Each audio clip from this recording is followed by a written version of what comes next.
Let's just start with you coming to America. Well, I was born and raised in Bangladesh and had a dream to be an Air Force pilot. And after attending that military boarding school for 6 years, I joined the Bangladesh Air Force to fulfill my childhood dream. But after graduating as a pilot officer, I did not feel my destiny was there. And when I got a chance to come to the United States for additional higher education, I took it, while also hoping to experience the American dream. And I moved to Dallas in May 2001. And during this summertime, my friend and I, we opened a gas station. And that was a part of the American dream that, no matter where you come from, there is an opportunity. You can work hard and you can, climb and grow up. But then after 9/11 terrorist attacks, I started facing angry customers came and, expressed their anger and talked about 9/11, talked about, Muslims, how bad they are and they're terrorists. And I understood their anger and their frustration and, where they're coming from. And then 10 days after 9/11 terrorist attack, on September 21st, a customer walked in wearing bandana, sunglasses, and a baseball cap, holding a sort of double-barrel shotgun. So I opened the cash register, placed all the money on the counter, and offered him. But he was not looking at the money, though. He was looking at me. And then he mumbled a question, "Where are you from?" And before I could say anything more than "excuse me," because I was confused that why he asked me that question. He's here to rob me. He should have taken the money and left right away. So I was confused, and before I could finish my sentence, he pulled the trigger from point blank range. And I felt it first like a million bees were stinging my face, and then I heard the sound, the big explosion. And I could not believe that he shot me in the face. I looked down to the floor and saw blood pouring like an open faucet from the right side of my head.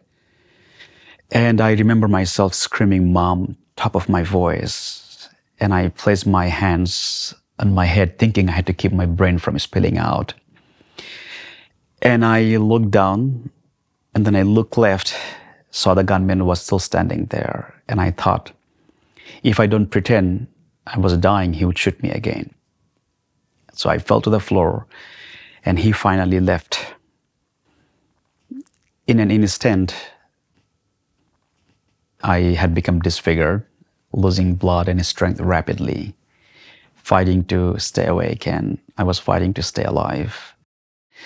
It was a terrifying moment that I'm dying and there is nothing I can do. I was shot in the right side of my face, right here, the right side of my skull, from point blank range with a double-barrel shotgun. And as a result of the shooting, I underwent several eye surgeries. Unfortunately, though, I lost vision in one eye. The right side of my face and skull was and remains peppered with more than 3 dozen bullet fragments. When I touch my face, I can feel all those pellets. Still, I have more than 3 dozen embedded in my face.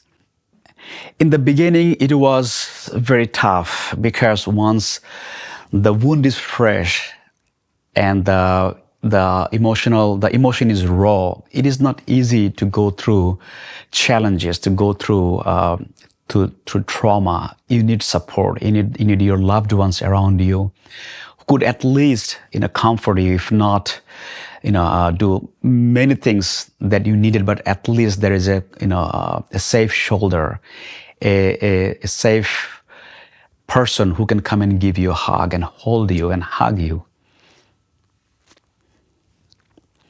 Once you are hurt, you need a shoulder to lean on. You need someone to hold you, to hug you, to tell you that things will get better.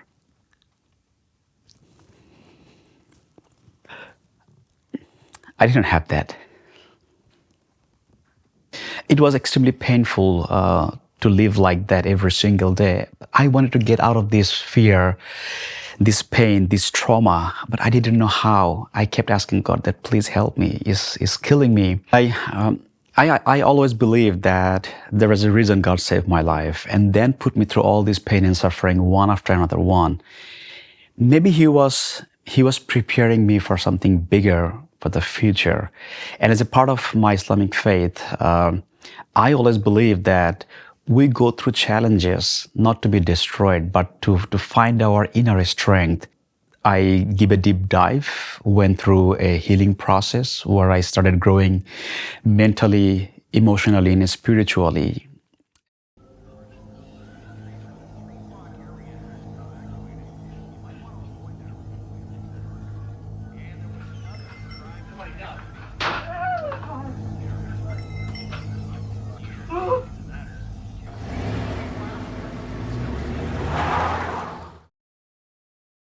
My attack, a white supremacist named Mark Stroman in Dallas, Texas. After his arrest, he voluntarily told the news media that he was hunting Arabs, that he was the true American and he was a patriot and he should be given medal for his action. And he told that what he did, most Americans wanted to do, they just didn't have the guts. And he blamed all Muslims for 9/11, and he said America was no place for Muslims. He was tried, and he was convicted and was sentenced to death by lethal injection in 2002.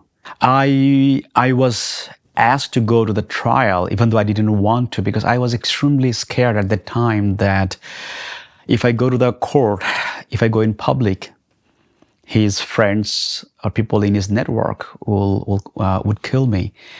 I was extremely terrified, but I had no choice. I had to go. I could not look at him because I couldn't believe this was the man actually who shot me in the face for no reason. And now he's sitting here and he's facing trial where he might get death sentence. I felt sad for him. I felt terribly bad for him, and I also felt scared looking at him. And I also looked at him as a human being, that you did such a terrible mistake, killing two and shooting me in the face, and now you're facing a trial where you might get death sentence. I also felt for him at the time. And I kept thinking about my shooter, Mark Stroman, sitting on death row waiting to die. And I realized that his life was irrevocably changed due to this shooting incident, just as mine had. And I deeply realized that hate and revenge may bring temporary satisfaction, but does not bring peace or lasting solution to any situation. It only brings more disaster and misery. And I thought about my shooter, that his execution would not eradicate hate and violence from this world. We would simply lose another human life without dealing with the root cause. Instead of hating him, I saw him as a human being like me, not just a killer. I saw him as a victim too.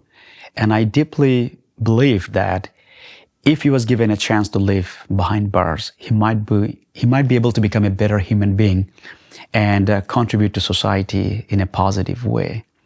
My faith, my upbringing, and all the powerful stories about mercy and forgiveness that I learned in my childhood gave me the courage and strength not only to forgive my attacker, but also to start a campaign to save the life of the man who tried to end mine. And working with Amnesty International and my good friends and mentor, Dr. Rick Halperin and Hadi Jawad, we started a campaign to save the life of my attacker. And I also went to the US Supreme Court asking for clemency for my attacker.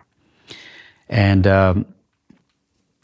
I was told that he was shocked. He was reduced to tears after he heard from his lawyer that one of his victims was running a campaign to save his life. And with the help of Jews, Hindus, Christians, Muslims, and atheists, I led a campaign to save his life. And this was not something he expected from a Muslim. He also wrote a long letter to me from death row, and in a paragraph he said that my stepfather taught me some lessons that I should have never learned. It has taken me for too long to unlearn some of them, and I'm still working on some of them.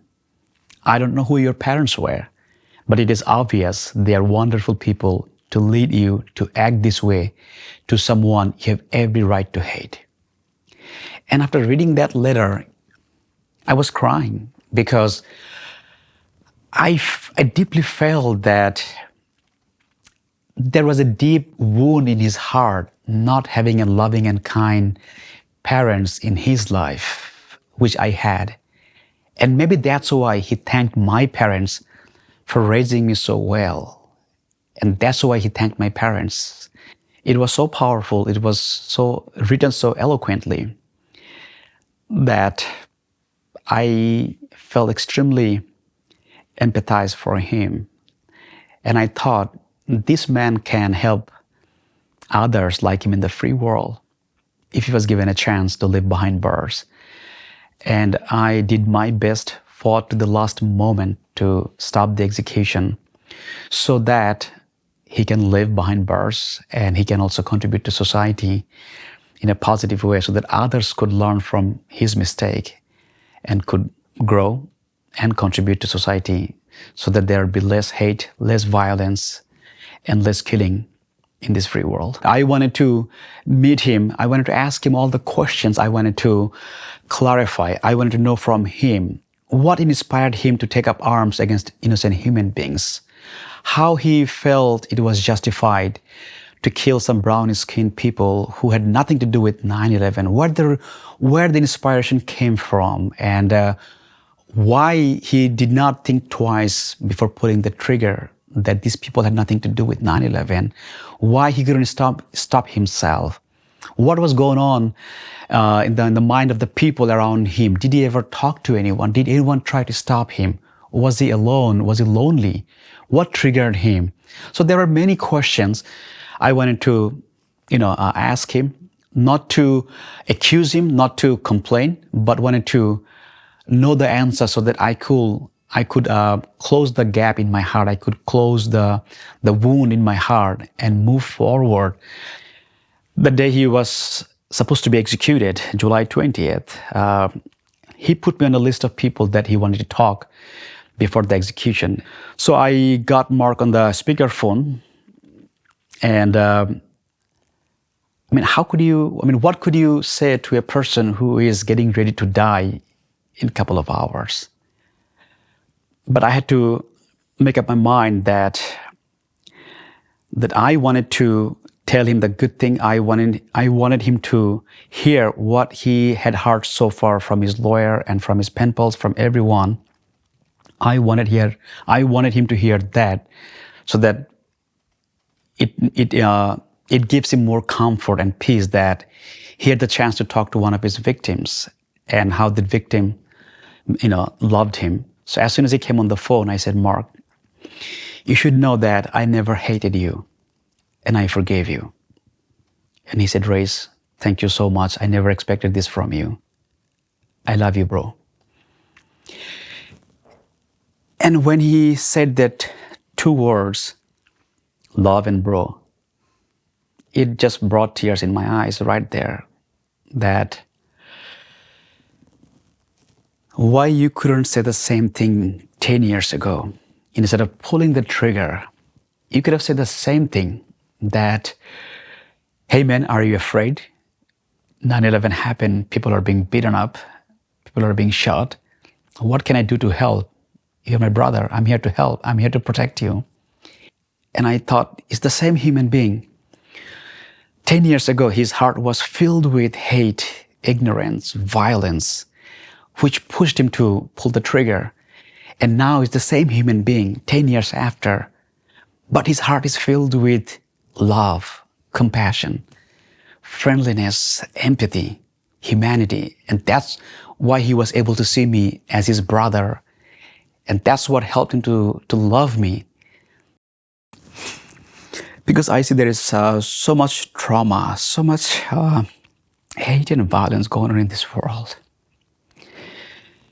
because of ignorance, because of fear, because of intolerance, which can be overcome pretty easily if we just take time